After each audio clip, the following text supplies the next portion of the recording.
de lei para a anistia deve ficar para a semana que vem. A expectativa era que o relator apresentasse o texto amanhã. O deputado ainda tem uma série de reuniões para chegar a um consenso sobre o tema.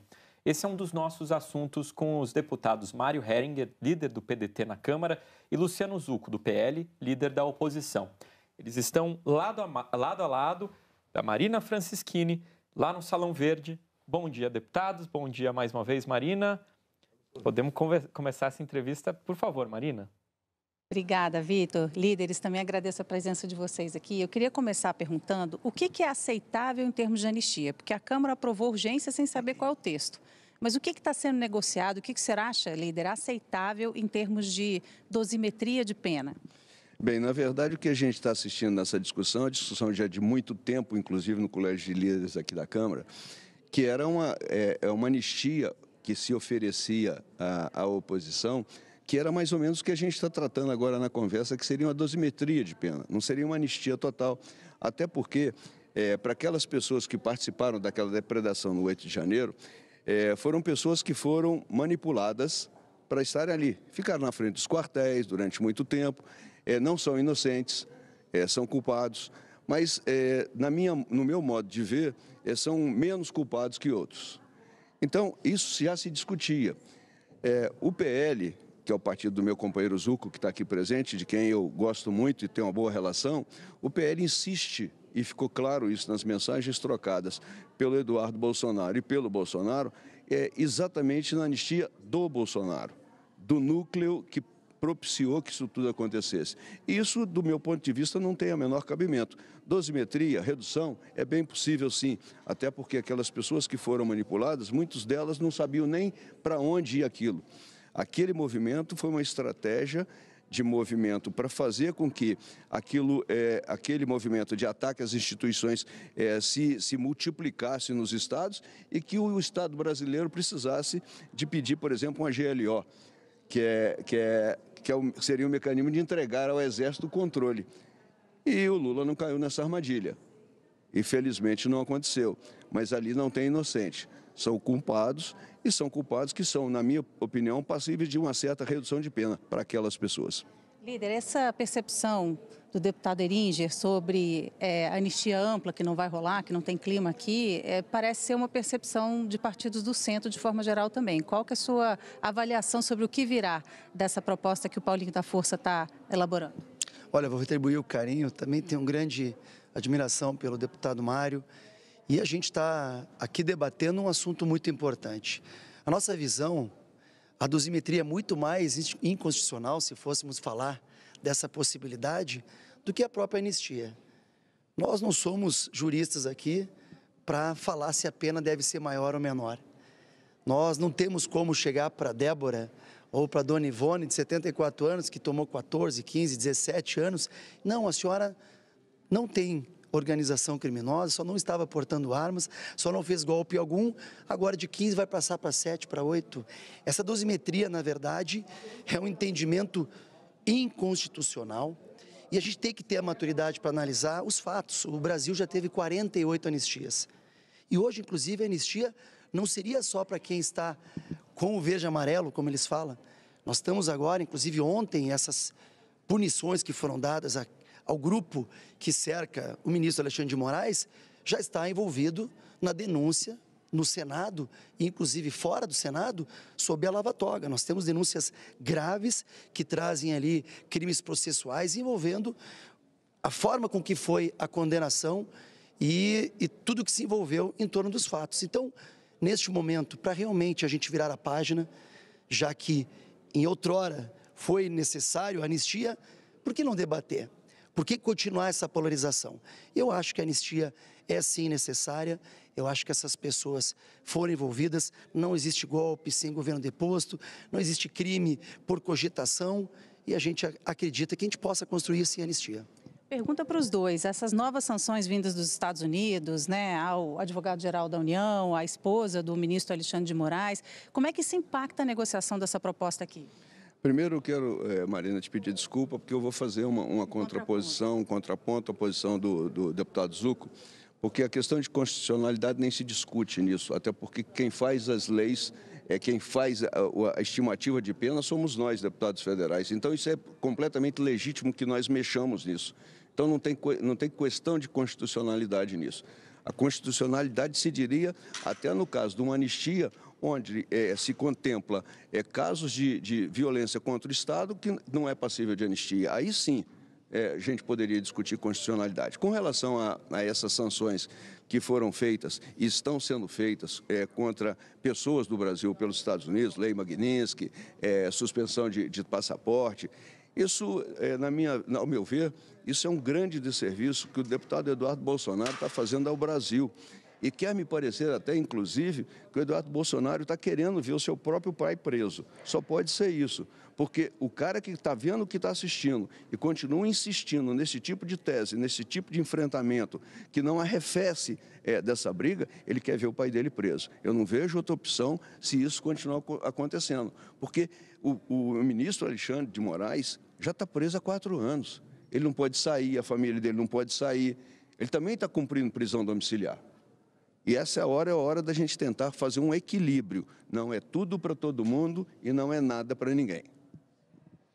Olha, também fazendo contraponto, respeitosamente, quem falou sobre a dosimetria, né, não foi o líder da oposição, o deputado Zucco, foi o ministro Luiz Fux. Quem falou foi Ives Granda, renomada jurista, ou até mesmo Marco Aurélio. Nós temos que entender que esta dosimetria não cabe ao parlamento falar que tem que ser o número X ou Y na dosagem da pena. Nós não somos juristas. E sim, a anistia cabe a este Congresso. É importante salientar que a anistia, inclusive em 79, foi dada para quem está no poder hoje. Zé Dirceu, Dilma Rousseff, Luiz Inácio Lula da Silva, Rui Falcão. E os crimes naquela época eram crimes gravíssimos, Ustra, e crimes gravíssimos ali,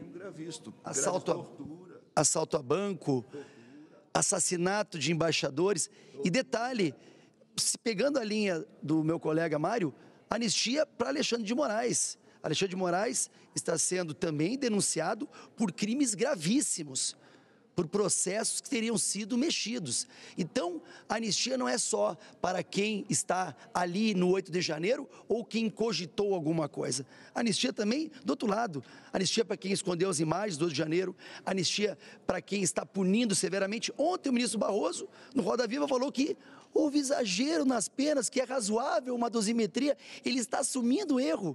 Domingo, o ministro Gilmar Mendes fez um anúncio político nas suas redes sociais, tomando lado, mas onde está a parcialidade da magistratura? Então, anistia para todos. Deixa eu perguntar outra coisa para vocês. Falando em Eduardo Bolsonaro, a gente viu hoje a manifestação do presidente da Câmara, deputado Hugo Mota, dizendo que ele não pode ser líder da minoria, não estando no Brasil, não participando de reuniões. Eu queria a avaliação de vocês sobre isso.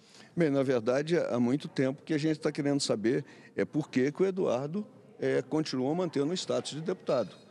Primeiro que já mais de 1/3 ele já faltou. Foram 30 e poucas sessões, ele faltou 20 e poucas. Já está, do ponto de vista do regimento interno, ele já está caçável. Ele já está, nem é caçado, ele simplesmente perde o mandato. Trazê-lo de volta ao Brasil, na sua condição de deputado, depende dele. Se ele quiser vir, ele pode vir e ele será deputado. Agora, aceitá-lo como um títere que fica controlando com seus cordéis a sua turma, isso é completamente fora de propósito. Ele não está exercendo um mandato de deputado. O mandato de deputado se exerce no país pelo qual o sujeito é eleito. Então, na verdade, o Hugo só tomou uma providência técnica, porque está na lei, isso não tem dúvida. E cabe a ele, o Hugo, fazer essa decisão ou não. Ele não poderia fazer isso, por exemplo, na liderança de partidos, porque a liderança de partidos é a indicação dos deputados daquela bancada e ele tem que referendar. Nas lideranças de maioria, minoria, oposição, governo, essa é uma prerrogativa dele. E por isso ele fez, e eu, na minha opinião, tomou a posição certa. Marina, é importante salientar, e as pessoas já estão acompanhando muito mais a política, elas refletem, elas não só escutam, elas ouvem, analisando os fatos. É lógico que os Estados Unidos, que prega a liberdade, que prega os direitos humanos, está analisando tudo o que está acontecendo aqui. Não é um deputado, seja o Eduardo ou outra pessoa, que vai dizer a quem se deve sancionar. realmente brincar com a sociedade ou brincar com o imaginário de que as pessoas acreditem que um parlamentar pode chegar lá e definir quem deve ser ou não punido. É lógico que não. E sobre o Eduardo, é importante salientar, nós temos já ferramentas para que ele possa votar pelo aplicativo. Inclusive, é usual, semanas e semanas aqui, serem usadas as votações pelo aplicativo. Agora, mais importante, vocês acreditam que seria entrado essa documentação sem conversar com o presidente da Câmara? O Hugo Motta não sabia, não conversou. Nós apresentamos documento para que o Eduardo Bolsonaro fosse líder da minoria porque saiu da nossa cabeça, foi construído. Mas mais uma vez, nós estamos vendo que possivelmente a pressão externa vai influenciar nessa casa, como influenciou na votação do IOF. Eu sou o autor do PDL que acabava com o aumento do IOF. 383 deputados votaram a favor para não ter aumento de IOF. 81 senadores e um ministro, com uma caneta, sem um voto, fechou o Congresso. Nós estamos fazendo o quê aqui? O deputado Zucco dizendo, portanto, que é um acordo descumprido aí do presidente da Câmara, né? Deixa eu só passar para a Mônica, a Mônica quer fazer uma pergunta para vocês. Eu acho que vocês estão ouvindo bem, né? Eu estou até agora. Muito bom dia, deputados. Muito obrigada pela participação aqui no Em Ponto. Tem uma pergunta aqui para o deputado Zucco. Primeiro, só um reparo, assim, para informação do público. O senhor disse que o ministro Alexandre está sendo denunciado. A denúncia é um termo técnico, né, que diz respeito àquilo que a Procuradoria e o Ministério Público faz contra alguém que cometeu crimes. Não é o caso do ministro Alexandre. As denúncias estão no campo da política, enfim, do debate político não jurídico. Mas eu pergunto se o PL inteiro apoia Eduardo Bolsonaro no que ele está fazendo. Oi, Mônica. Na verdade, a quem recorrer? A quem nós podemos fazer alguma crítica ou alguma investigação relacionada ao ministro Alexandre de Moraes, se não pelo Congresso. Fizemos uma comissão no Senado. Eu peço que a amiga olhe as imagens e ali tem denúncias com materialidade dos fatos. Ali existe materialidade dos fatos, ali existe alteração de datas, crimes processuais que influenciam de forma determinada nos acontecimentos atuais. Então, inclusive, quando a gente fala que a anistia é importante para todos, como na década de 79, muito bem dito pelo deputado Mário, para os dois lados, agora também está aparecendo. Ou vocês acham que ontem foram suspensos vistos por uma decisão imaginária? Não houve nenhuma análise, aquelas pessoas perderam o visto por quê? Porque um deputado foi lá e pediu? É lógico que não. Não menospreze, não desrespeite os Estados Unidos, que é uma nação extremamente parceira, diplomática, um dos principais parceiros comerciais mundiais. Cabe ao governo Lula, ele sim, ir lá falar com o governo norte-americano. Então eu discordo, respeitosamente, que haja qualquer tipo de influência e que não possa se analisar os dois lados.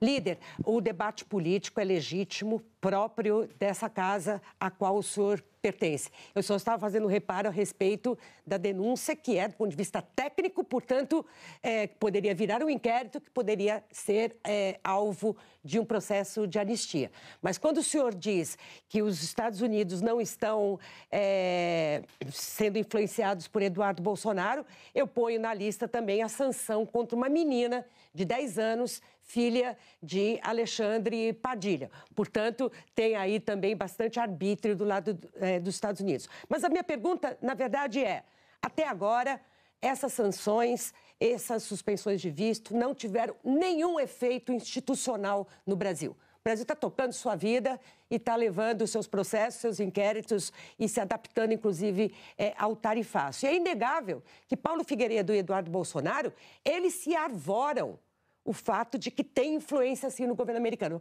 Essa é a chantagem que está colocada sobre o Brasil por parte desses dois nomes. Eu pergunto ao senhor, há uma unanimidade na bancada do PL sobre essa atitude de Eduardo Bolsonaro? O partido, o PL que vem aqui e ali, mostrando uma ou outra inquietação sobre os efeitos disso no eleitorado, mantém esse apoio integral? Há uma unanimidade de que há os abusos do ministro Alexandre de Moraes, há uma unanimidade de que esse processo está contaminado por ministros parciais, há uma unanimidade que essa condenação foi injusta, há uma unanimidade que o único voto de magistrado foi de Luiz Fux, 12 horas trazendo jurisprudência, trazendo um voto técnico, trazendo exemplos de juristas renomados, inclusive falando, mais uma vez, que não há golpe sem governo deposto, que não há crime por cogitação. Citou o exemplo, inclusive, do ex-PGR Janot, que foi armado querendo matar o ministro Gilmar, cogitou e não o fez e nunca ninguém o investigou. Há uma unanimidade. A questão relacionada a Eduardo Bolsonaro, o que ele está lá fazendo, discordando também do meu amigo Mário, é que se ele vier para cá, ele está preso, na mesma hora. E a gente sabe muito bem que hoje o que está acontecendo, na nossa visão, inclusive as ações que estão no STF, a porcentagem de deputados da direita, conservadores, é inimagináveis maior do que a esquerda. Vou dar números, 61 ações. 58 centro-direita, dois deputados que estariam sendo envolvidos da esquerda. Então, aonde está a investigação aqui nas marmitas fantasmas? Aonde está a investigação envolvendo a rachadinha? Mas o deputado Marcel está lá, investigado por estar na tribuna. Então, essa unanimidade que se fala são de várias formas. Cabe cada um escolher a sua narrativa. Nós estamos falando da nossa injustiça e por isso que a gente quer anistia para todos, inclusive os possíveis crimes que estão sendo cometidos pelo judiciário. Vou passar direto para o senhor por causa do nosso tempo. Bem, a primeira coisa que eu quero dizer é que eu não ouvi nada das perguntas da Mônica, porque o fone aqui pifou e eu realmente não sei a pergunta que foi feita.